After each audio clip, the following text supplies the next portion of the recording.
les obligations et les contrats. Qu'est-ce qu'un contrat valide ? Un contrat est un acte juridique entre deux ou plusieurs parties. C'est un accord de volonté qui fait naître des obligations entre les parties.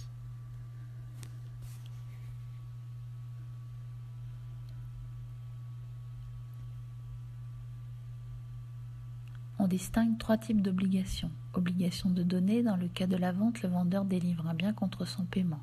Obligation de faire, dans le cas d'un contrat de service, une entreprise effectue une prestation contre le versement d'un prix fixé au contrat. Obligation de ne pas faire, dans le cadre d'un contrat de travail, le salarié s'oblige à ne pas divulguer de secret d'affaires. Le principe de la liberté contractuelle permet de choisir le contenu du contrat et le ou les contractants. En effet, toute personne est en théorie libre de contracter sur l'objet de son choix avec la personne de son choix.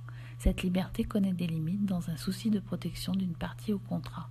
C'est le cas en matière de droit du travail ou de droit de la consommation. Par exemple, certains contrats sont interdits. Exemple, la vente d'organes. Il est également parfois impossible de choisir son co-contractant.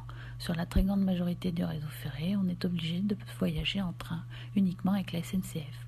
Pour finir, certains contrats sont obligatoires, notamment le contrat d'assurance automobile dès qu'une personne possède un véhicule. Pour être valide, un contrat doit respecter 4 conditions: la capacité des contractants, la validité du consentement des contractants, la licéité de la cause et la licéité de l'objet. Quels sont les différents types de contrats ? On retient habituellement 4 modes de classification. Selon le mode de formation, le contrat formel respecte des formes, tandis que le contrat consensuel est libre dans sa forme. Selon le contenu des obligations, le contrat synallagmatique crée des obligations réciproques pour les parties, alors que le contrat unilatéral crée des obligations pour une des parties seulement.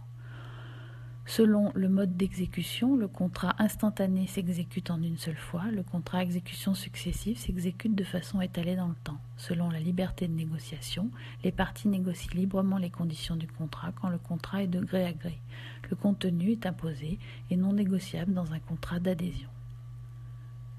Quels sont les effets des contrats ? Le principe général en la matière est que les contrats engagent les parties qui l'ont signé.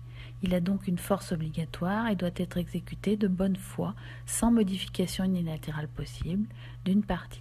En principe, le contrat n'entraîne pas d'obligation pour les tiers extérieurs au contrat, en dépit de quelques exceptions.